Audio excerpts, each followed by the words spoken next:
This Jocks 94.5 podcast is brought to you by Millennium Satellite and Video. Log on to msbnow.com. TV excellence everywhere. That's Millennium.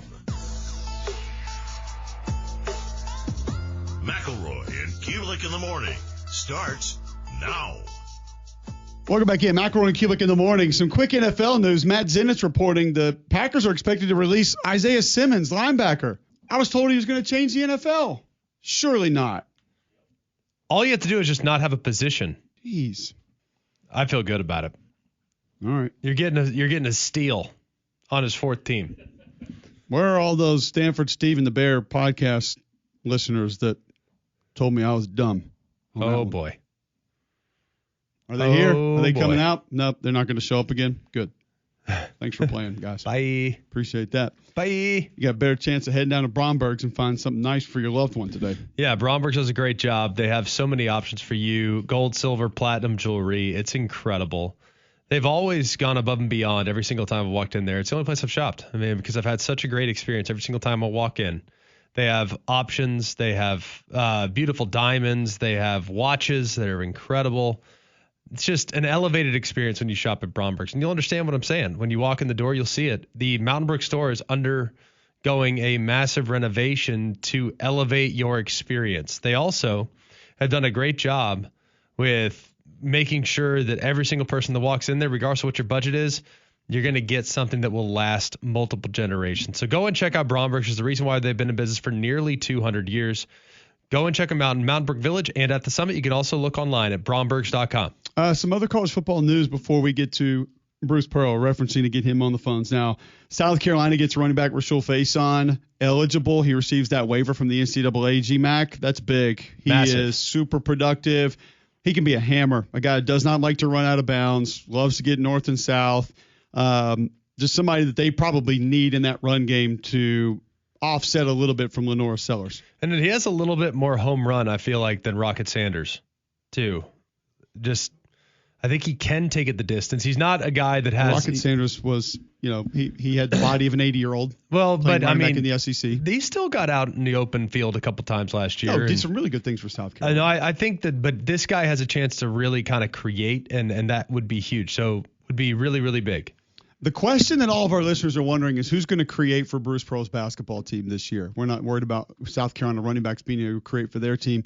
The Auburn basketball coach joins us on the Higginbotham hotline now. Had a chance to catch up with him over the weekend. Coach, I will say this. The father-son basketball camp, incredible. The time you spent with the dads, how you guys lined it up for the kids and the fathers. I think the dads got more out of it than the kids did, and I know my son got a lot out of it himself. So appreciate everything that you did. I know a lot of the other dads that were there are very appreciative for you guys putting that together as well. Well, Cole, thanks. It was great to see you over the weekend, especially when we put on this camp, like the day college football season started. It was like, okay, thanks, BP. I really appreciate that as I am trying to do the best I can with my father's son. It's a real natural in the sense that, fathers have got to be fathers first and coaches second, but they want to help their sons be happy and be successful.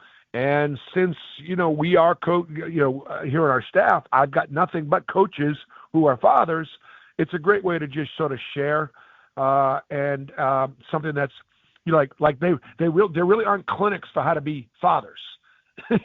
We don't go to school to know how to be a father. We learn based on how our father taught us and what we saw in our families, and then and coaches can help in that relationship. So I'm glad you guys got a lot out of it.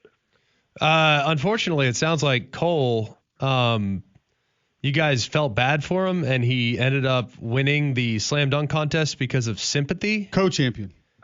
Is that there's accuracy to that? We're making sure that's exactly how I understood it. Here's the deal. And when you're running basketball camps, you need two things. You need payers and players, okay? And it's probably more important to have payers than players. And we had more payers at this camp than we did players. So obviously Cole was able to stand out. It was like being one of the best Jewish basketball players in my city. that it narrows down to about four of us, right? And being, and so therefore Cole did not exactly have to distinguish himself or separate himself, from a very, very talented pool of fathers. So what it sounds like is that Cole wrote the biggest check, therefore was awarded the co-slam dunk champion. So, and I know you're not calling him a player. I know you're referring to him as a payer. That's what I took from that story. No, just in fact, just exactly opposite. We'll take it any way we can get it. Coach, one of the things that, and listen, you even said it yourself. I get it. Football season's coming up. You guys want nothing to do with me. You're not going to want to talk to me until December. But you did share a lot with some of the dads that were there about this year's team that's going to be coming up. I thought it was very intriguing about some of the ways you're going to have to alter yourself as a coach, and your staff is going to have to operate a little bit differently based on what you have. And then you gave great insight into some of the players that you have and what you think they're capable of. I'd love for you to just share a little bit of what your expectation is here early on of what your team might be this upcoming season.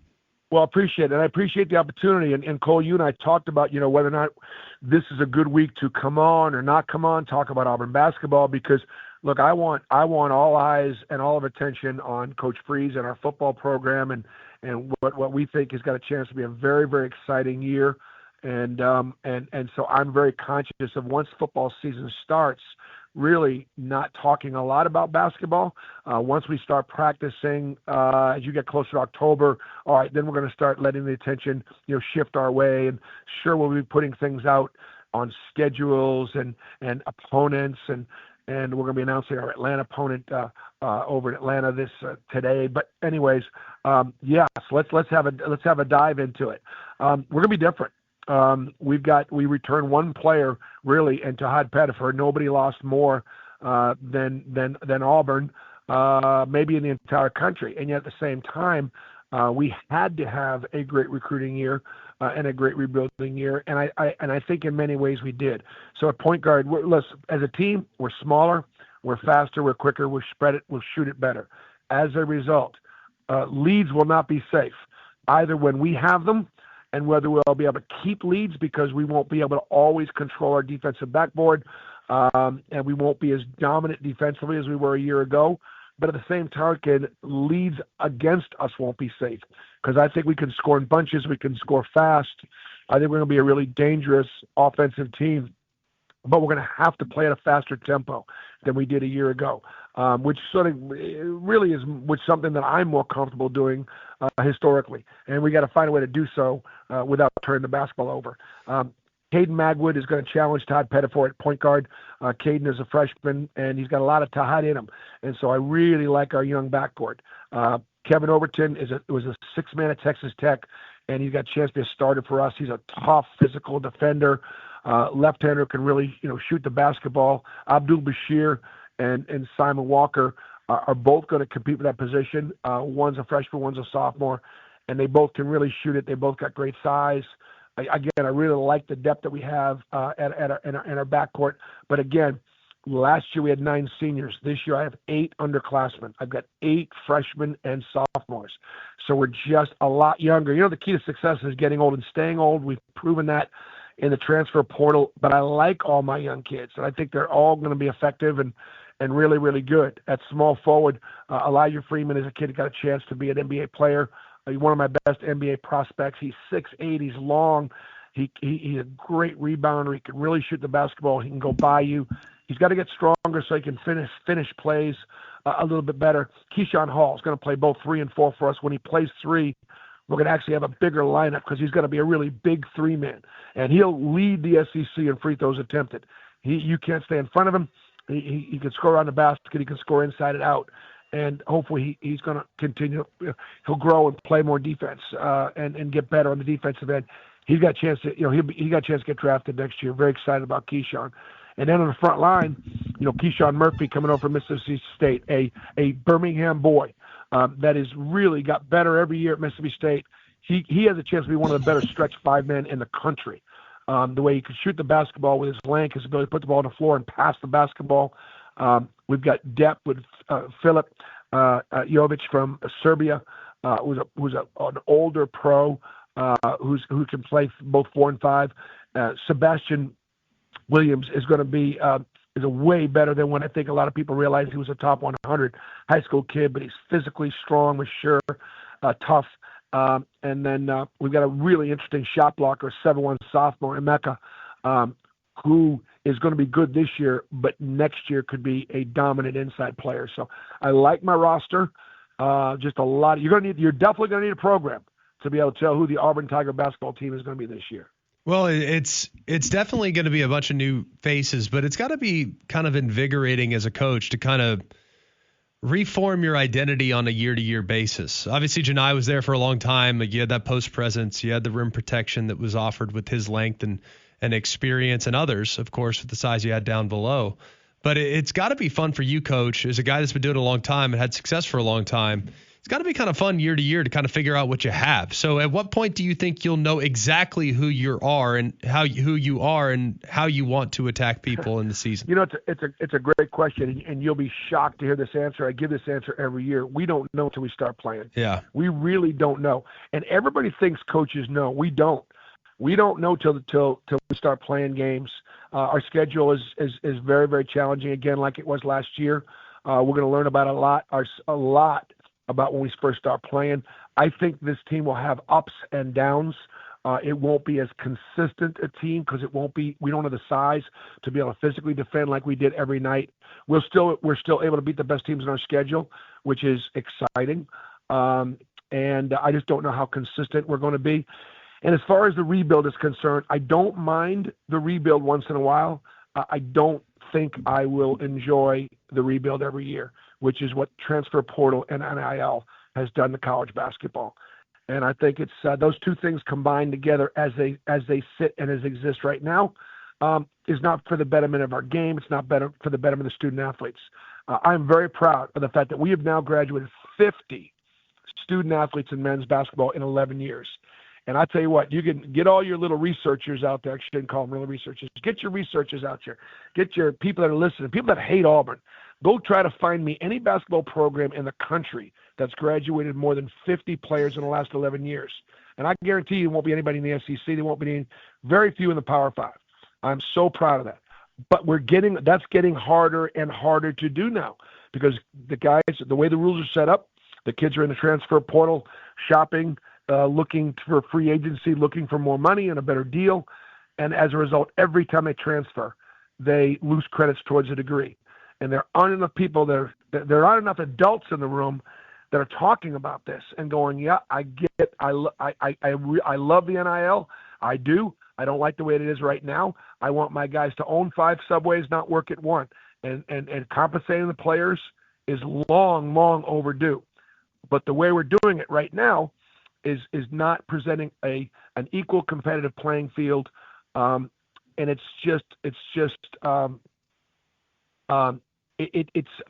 it's making the combination of trying to have these student athletes be student athletes and go to school and graduate while they're also being paid like professionals. No, we've not tried to combine that ever before, and that combination is leading to a drastically lower rate of graduation, which I think is a problem. Yeah, it's a concern that most people have acknowledged. I'm glad that you're bringing it to the forefront. A lot of people have talked about this year kind of being a bridge year with the revenue sharing, and that roster payments, I guess, if you will, this year will be a little bloated. And then next year it will kind of overcorrect in the SEC in particular because of the rev share model where the football team is going to get 70+% of the overall rev share, whereas places and schools like in the Big East, they don't have football. So therefore they have a built-in advantage as it relates to the NIL rev share model. How have you prepared for that future challenge on the recruiting trail, and what can you do to mitigate it? I don't have the answer to that. I do know that with Commissioner Sankey's leadership, the SEC will stay one step ahead of everybody. That's just, with the Big East, the way the rules sit right now, basketball, they may appear to be a step ahead of us. I just don't see that continuing. I just don't see St. John's from Jamaica Plains, New York, with a student population of something around 5,000, being able to tell places like the University of Texas or other SEC powerhouses that they're going to spend $10 million on their roster, but we're only going to get to spend 3 or 4. I just don't see that happening. Okay, so I'm not worrying about it because I just don't think there's any way we go into next season and those schools have, a $22 million budget and no football, and us have $22 million budget and football, I don't see us playing by the same rules. I don't see us playing in the same league. I just don't think that's going to happen. Something else got to give. Coach, I wanted to go back to your team coming up next year for a moment, and you shared with us a little bit of what certain guys need to do and are improving on. And going back to Tahad Pettiford, you said he has to improve on his float game. I just don't think I've ever heard a guy mention or discuss that was something that they were going to actually spend time on in an off season. And I think that would kind of be sort of your runners in the lane, when you drive to the basket, trying to be able to get that ball up and over some of the bigs. How does a young man even become better at that? How do you technically fundamentally improve on that? Broomsticks, just broomsticks. We got, you got to have a score over size and you got to have a score over length. And look, I don't believe in tough twos, and sometimes the floater is a tough two. But I believe inside threes and outside threes. That's what I believe in. And so in order to get an inside three, you got to be able to take the ball to the basket. You got to score through contact. And the way the game is being officiated right now, which is where verticality is a factor and guys are able to wall up at the rim and make guys shoot over them, those are tough shots. So if you're going to take that shot, you've got to make it at a higher percentage than what most of the floaters go in at. And so we're going to work on it. And if you got that in your bag and you can shoot that thing at a decent percentage, fine, then you go ahead. But if you don't have that in your bag and you can't shoot a good percentage, then you're going to keep it.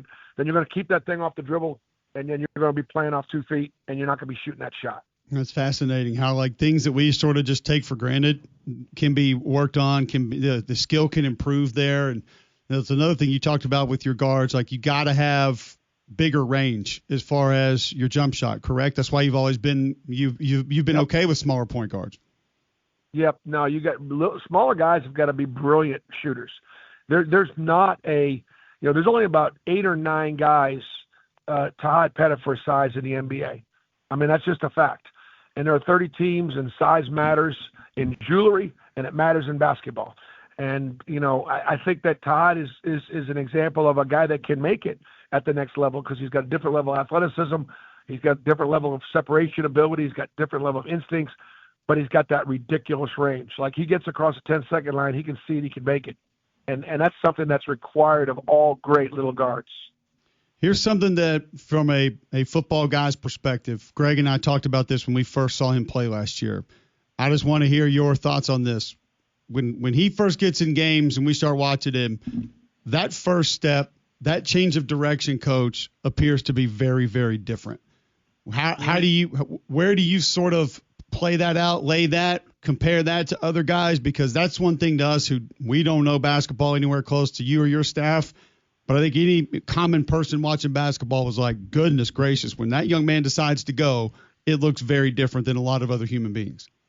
He reminds me a lot of Jared Harper in the sense that Jared Harper was a great offensive player, had great range, had great change of direction.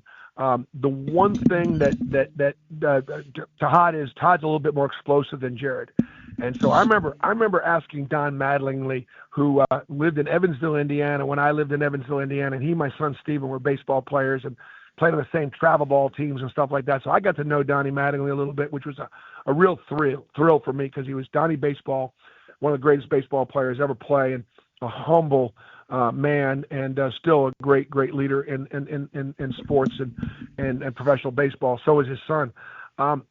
He said it wasn't a curveball. It wasn't a curveball. That was the problem because he could see, or it wasn't even a screwball because he could see the rotation, and he had an idea of how that would change direction. He said, but change of speeds. Guys that can throw fastballs 94, 95 miles an hour and then throw the 80-mile-an-hour pitch with the same delivery and the same spin rotation, that was that was the hardest thing to do for him to hit as a hitter. So think about Todd Pettiford. Because he's got just that next level speed, it's not only change of direction, it's also change of speed. And that's what makes him so difficult to stay in front of. Coach, thanks for hanging out with us today. Give us a little preview of your basketball team coming up this fall. Great to see you this weekend. Thanks for having everybody down there, and we'll catch up soon. Okay, War Eagle, and beat Baylor. There you go. Thanks, Coach. Bruce Pearl, War Eagle. joining us on the Higginbotham Hotline. We'll preview into his basketball team this season. Some cool stuff, just talking some technique, fundamentals of his guys going into their season as we enter college football season. We'll have more on this weekend's games when we come back next right here on Jocks. Go inside Jocks 94.5 on Jocks TV. Morning Jocks, Mac and Cube, and Three-Man Front video simulcasts are presented by Bill Smith Buick GMC and Game Day Men's Health. Watch on the Jocks mobile app and YouTube by searching Jocks 94.5 TV.